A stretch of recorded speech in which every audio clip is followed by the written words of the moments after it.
Milton, ¿cómo estás? Qué gusto compartir contigo esta mañana. El gusto es mío. ¿Cómo estás? Bien, también, bien preocupados obviamente por lo que está pasando, ¿no? En algunos puntos del país con estas afectaciones del clima, lo que sigue ocurriendo en Agualausí, cifras, sobre todo en parte del rescate, ¿no? Que se mueven muy poco, la esperanza que mantienen algunos de encontrar cuerpos, otros con desesperanza. Y eso sumado también lo que sucede en el ámbito también de la inseguridad. Acá en Guayaquil, como te decía, las muertes violentas aumentan. La noche de ayer se produjo una que ha causado también mucha preocupación, que seguramente pues hoy traerá o generará información. Y para colmo, la situación política del país, que es muy delicada en estos momentos, y justamente ese tema lo vamos a analizar hoy en nuestro segmento de entrevistas. Así es, estará con nosotros la asambleísta Ana Belén Cordero de Creo, asambleísta oficialista, para analizar el punto de vista de ellos, sobre todo tras lo ocurrido el día de ayer, ¿no? Mientras se espera este pronunciamiento de la Corte Constitucional, lo que dirá el dictamen de los dos jueces ponentes, Richard Ortiz y Ali Lozada. Se habla también de la posibilidad o no del gobierno de dar paso a una muerte cruzada. Y un asambleísta de los bloques políticos que impulsan el juicio político al presidente Guillermo Lasso, el asambleísta Jorge Avedravo, asambleísta del Partido Social Cristiano, para analizar la situación política del país. Estará con nosotros también en breve.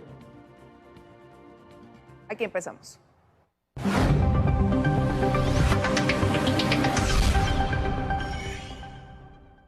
Y este hecho es terrible. Con alrededor de 10 disparos, sicarios asesinaron a Natalie López, la directora administrativa del Hospital Teodoro Maldonado Carbo del IES de Guayaquil, cuando se movilizaba en su vehículo por un paso elevado en el sur de la ciudad. Delincuentes le bloquearon el paso y acabaron con su vida. La funcionaria se dirigía a su casa luego de terminar su turno hospitalario. Este crimen enciende las alertas de las autoridades. La Policía Nacional llegó al sitio para recoger las evidencias que permitan identificar a los autores de este asesinato.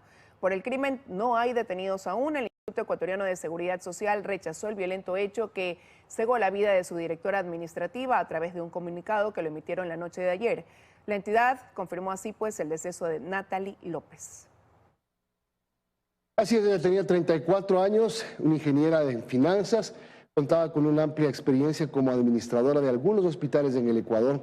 Luego de este hecho delictivo, varios funcionarios de esa casa de salud habrían presentado sus renuncias. El caso se suma a otros ataques cometidos contra otros funcionarios de este hospital del IES. Sí, recordemos que incluso hace un mes el director de esa entidad hospitalaria recibió amenazas. Extraoficialmente se dice que otros funcionarios, habrá que determinar si Natalie López también las recibió en su momento, porque dicen que algunos han recibido ya, Milton, este tipo de amenazas, lo que provocaría esta presentación de renuncias. Lamentable situación, sin duda. 7 de la mañana con 5 minutos y vamos a cambiar de tema.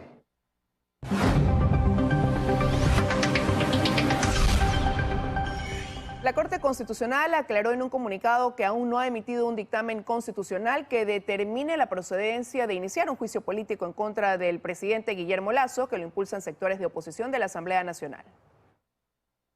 Sí, la Corte anotó que la información que circuló ayer en redes sociales sobre la votación de los jueces constitucionales sobre el dictamen de admisibilidad para enjuiciar políticamente al presidente Lasso no era correcta. Esto mientras Richard Ortiz y Ali Lozada son los jueces constitucionales sorteados para presentar el nuevo dictamen sobre el pedido de enjuiciamiento político al presidente Lasso. Este proyecto pasará para ser analizado y votado por el Pleno y se requieren al menos 6 votos para su aprobación. Veamos un reportaje que nos preparó Belén Merizalde. Los ojos del país están en la Corte Constitucional. Allí los jueces Richard Ortiz y Ali Lozada deben presentar un nuevo proyecto de dictamen sobre la solicitud de juicio político en contra del presidente Guillermo Lasso. Esto luego de que el lunes el proyecto de dictamen elaborado por la jueza Teresa Núquez, la primera en ser sorteada, no alcanzara los votos de la mayoría, es decir, 6. No obstante, juristas analizan algunos escenarios, pues podría ocurrir que el nuevo proyecto de dictamen tampoco cuente con el respaldo de los 6 votos necesarios para su aprobación, y en ese caso explican cuál sería el camino. Tendría que darse un nuevo resorteo para que otro juez ponente u otros jueces ponentes nuevos presenten un nuevo fallo que recoja el criterio de la mayoría. Claro, Pero no podemos resortear jueces ponentes una y otra vez en infinidad, sino hasta que el plazo fenece. Aunque en el plazo tampoco hay unanimidad de criterios. No hay ninguna norma que establezca que si la Corte no emite su dictamen de admisibilidad en tal plazo se entiende aprobado o se entiende negado. No hay tal norma. La Ley Orgánica de Garantías Jurisdiccionales y Control Constitucional señala que desde que el Pleno de la Corte tiene conocimiento del proyecto presentado, el proyecto inicial, en este caso de la jueza Núñez, tendrá 48 horas plazo para resolver. Mientras tanto, durante la mañana, una marcha liderada por el movimiento indígena llegó hasta los exteriores de la Corte Constitucional. Allí dijeron que lo que esperan son resultados. Queremos pedir a la Corte Constitucional, está en sus manos avanzar por la vía democrática. Si ya no ha escuchado, pues tendremos que ponernos a las calles. En caso de que la Corte Constitucional apruebe un dictamen de admisibilidad de la solicitud de juicio político, el tema regresará a la Asamblea, específicamente a la Comisión de Fiscalización. Bueno, y en la Asamblea Nacional hablan de la muerte cruzada y le advierten al gobierno, a algunos sectores políticos, que no puede aplicarla si es que se inicia el juicio político. El oficialismo señala que de darse este proceso, el presidente de la República, Guillermo Lasso, acudirá a la Asamblea y se defenderá. Incluso el mismo ministro de Gobierno lo dijo así ayer en este espacio. Que la Asamblea Nacional se disuelva y que el presidente Lasso también ponga la renuncia o se vaya de este desgobierno que está viviendo el pueblo ecuatoriano. No vamos a cumplir caprichos de quienes hoy pretenden que adelantemos elecciones, pero si la respuesta es que frente a que la Corte Constitucional pueda dar dictamen favorable para que el juicio político avance, deben saber que el presidente de la República se presentará ante la Asamblea Nacional y se defenderá como corresponde. Y este martes el presidente de la República, Guillermo Lasso, cumplió varias actividades en Cotopaxi. Así es, participó de la socialización de la propuesta de ley de agua para una construcción participativa. También en la inauguración del Centro Violeta en La Tacunga. Estamos luchando también contra las mafias de las drogas. Y todas esas mafias con mucho dinero tienen voceros propios y también tienen asambleístas propios. Pero ya con calma, con tranquilidad y con cabeza fría, le iré dando un detalle a todos los ecuatorianos de cada uno de aquellos asambleístas, para que sepan el listado de sus fechorías, su prontuariado. Justamente el presidente de la República ayer, durante su actividad en La Tacunga, enfiló contra varios asambleístas. Ustedes ya escucharon esta nueva arremetida del presidente de la República en este momento delicado en la situación política del país. Ante esto, Liz y amigos, varios sectores productivos piden la construcción de una agenda de consensos mínimos entre las funciones del Estado que permita atender temas prioritarios para el Ecuador. Sí, a la par, pues algunos representantes de los gremios productivos han mostrado su rechazo a este proceso de juicio político contra el presidente Lasso. Todo ambiente de inestabilidad, de incertidumbre, que no hace que Ecuador sea atractivo a la inversión, obviamente es un golpe para la economía. Pensar en función del país, no solamente lo que a ti te conviene o lo que a mí me conviene, sino es lo que le conviene al país y estar dispuestos a ceder. Existen grandes temas que nos aquejan a todos y a todas, no importa en qué lugar del país estemos en distinta medida, pero creo que estamos sufriendo las consecuencias de una desinstitucionalización permanente casi en todos los niveles. Hoy rechazamos este juicio que creemos que adolece de muchos vicios, pero esto no significa que termine porque sí, porque defendemos personas. Nosotros no defendemos personas, defendemos instituciones. 7:11 de la mañana y vuelve a entrar en debate la posesión del superintendente de bancos luego de que este martes un juez negó la acción de protección con la que se esperaba dar marcha atrás a la decisión que dejó sin efecto esta designación y 60 resoluciones más. Así es, ayer estuvieron recibiendo los vocales de minoría esta resolución del juez y Daniela Valencia nos va a contar más.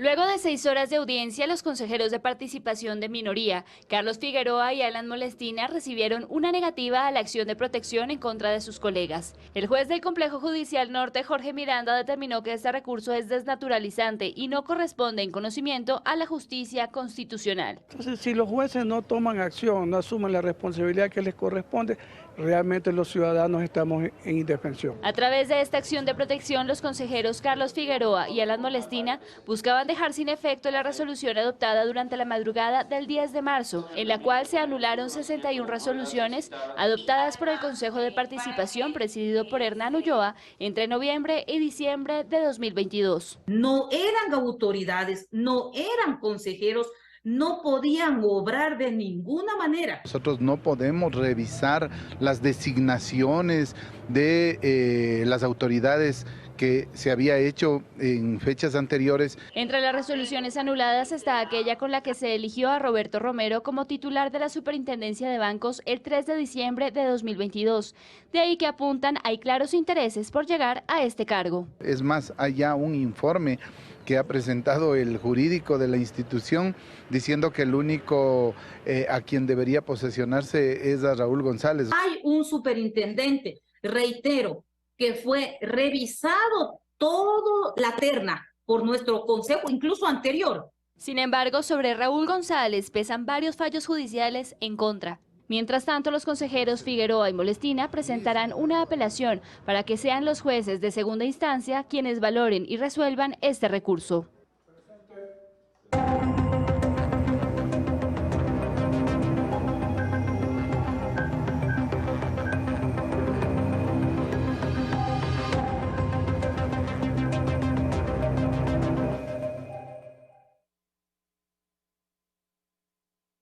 De 14 minutos, imagen en directo de Alausí.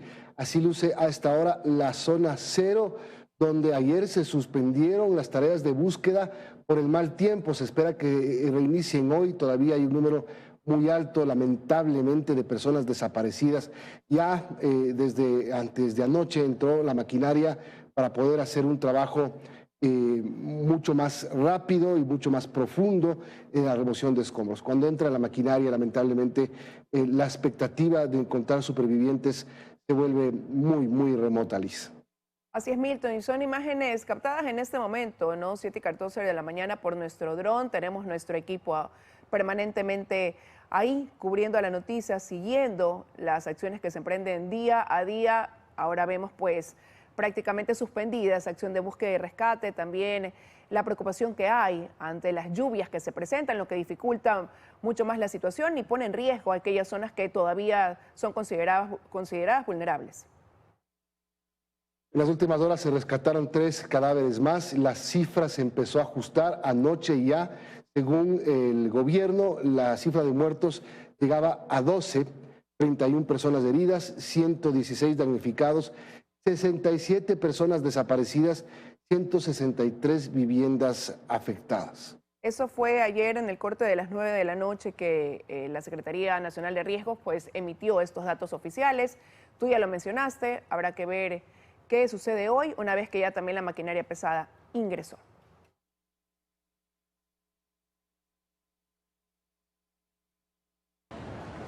Esta vez son todos. Con el permiso de los socorristas, los propios comuneros ayudan en las labores de rescate.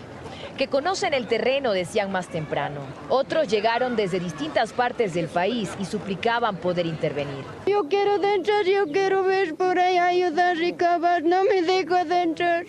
Desde gestión de riesgos se les permitió el ingreso, pues varios de los grupos de socorristas regresaron a sus ciudades. Pero esta escena no siempre fue así. Más temprano, las labores de rescate tardaron en iniciar y los minutos eran valiosos. Que vengan para que nos ayuden a que entren las máquinas. De las 6 de la mañana estamos nosotros aquí y no hay nadie. Son niños, mis sobrinos de 3 y 6 años, señores, por favor, no sean malitos. Joaquín es el único miembro de su familia que se salvó. Tuvo 10 segundos para correr y corrió, nos dice. Es duro lo que comenta. Temprano, pedía que entre la máquina pesada al lugar, pues él cree que ni su madre ni sus 3 hermanos están con vida. La intervención de la maquinaria es importante, ¿por qué? Porque habemos sobrevivientes que podemos testificar en dónde se encuentran los cuerpos. ¿No tiene la esperanza usted de poder encontrar a sus familiares probablemente con vida? Yo creo que no. Lo dice porque vio detrás de él la tierra caer. Yo fui testigo, yo simplemente seguí las normas de seguridad y corrí por mi vida. Pero no solo hay personas que buscan a sus familiares, también hay quienes deciden pasar la noche aquí, esperando noticias de sus amigos. Es parte de mi familia. Hace unos meses atrás pasamos unos días espectaculares con ellos, siempre hemos vivido muy cercano, él era como que fuera mi hermano. Los familiares de los desaparecidos se enojan además al recordar que esto se pudo evitar, dicen. Flor recuerda cómo desde el municipio le dijeron que esté tranquila, que no pasaría nada. Ustedes están en segunda línea, no en primero, dijeron a nosotros acá viniendo una tarde. A nosotros nos duele que os he dicho salgan de aquí, todos hemos salido. Hoy busca a su sobrino de 9 años. Aquí nosotros buscamos a nuestra familia, está mi cuñada con mis 2 sobrinos, uno de 9 años, otro de 4 años. Francisco Lema fue evacuado hace casi un mes, pero la ayuda no llegó. Se manifestó cerrando la vía que hoy está destruida, pidiendo atención de las autoridades. No puede creer que nadie lo escuchó. Que el geólogo militar dijo a la arquitecta del municipio que esto ya le dibujó, esto es zona de deslizamiento, no se llama asentamiento, porque al ser asentamiento sería otra figura de partidura. Esta es la imagen de donde comenzó todo. La carretera ha quedado completamente cubierta y aquí había todo un vecindario, 2 barrios exactamente. Ha comenzado a caer la lluvia y el riesgo y el miedo crece cuando eso pasa. Eso en la zona de riesgo, pues la realidad un poco más allá es también dura. El barrio Nueva Lousi ya no es el mismo. Nuestro recorrido nos permite ver que no hubo tiempo de nada.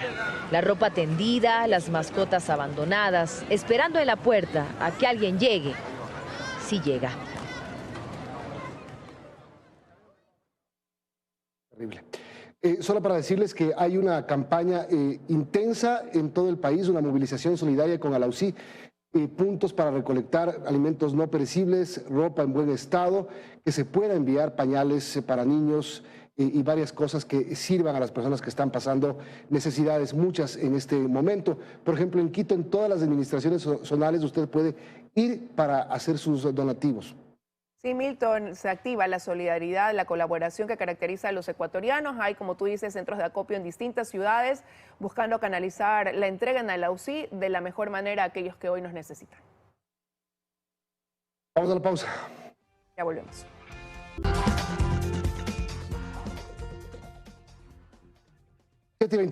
La tarde de ayer entró en vigencia el decreto ejecutivo que limita las capacidades de la Contraloría para realizar controles a las entidades financieras que manejan recursos públicos y a compañías de seguros que tengan participación accionaria del Estado. Carlos Acoto nos los explica en el siguiente reportaje.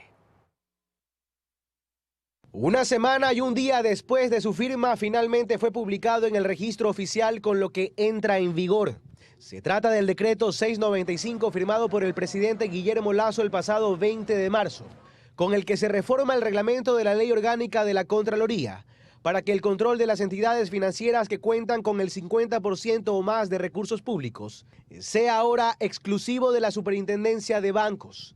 Es así que la Contraloría ya no podrá observar el uso y destino de los recursos públicos en entidades como Ban Ecuador, la Corporación Financiera Nacional, el BIES, el Banco del Pacífico. La reforma vía decreto solo le permite realizar controles sobre el capital pagado, la distribución e inversión de utilidades que correspondan al inversionista del sector público. También la entidad verá limitadas sus acciones de control en el IES, el ISFA, el ISPOL y varios fideicomisos. Sobre esta decisión del Ejecutivo que no ha sido explicada, la Contraloría General del Estado se pronunció a través de un comunicado en el que adelantó que articulará los medios legales a fin de hacer prevalecer las disposiciones constitucionales y legales que facultan al ente de control a fiscalizar a las personas jurídicas y entidades de derecho privado que dispongan de bienes, rentas u otras subvenciones de carácter público, considerando los montos totales de participación. Y es que el artículo 212 de la Constitución señala que entre las funciones de la Contraloría está además ejercer control sobre entidades privadas que dispongan de recursos públicos. El decreto 695 además reforma el reglamento de la Ley de la Contraloría para que el control de las compañías privadas de seguros que tengan participación accionaria del Estado pase ahora a ser exclusivo de la Superintendencia de Compañías, Valores y Seguros. La reforma deja en claro que la Contraloría solo puede ejecutar controles respecto de los recursos e inversiones públicas y no de terceros. La entidad replicó que nunca ha fiscalizado ni realizado ningún tipo de observación sobre los recursos de terceros o privados, pero ha demostrado su inconformidad por lo que han considerado una sorpresiva limitación de sus facultades de control. Decisión sobre la que dicen no se quedarán de brazos cruzados. Buscarían demandar la inconstitucionalidad del mencionado decreto.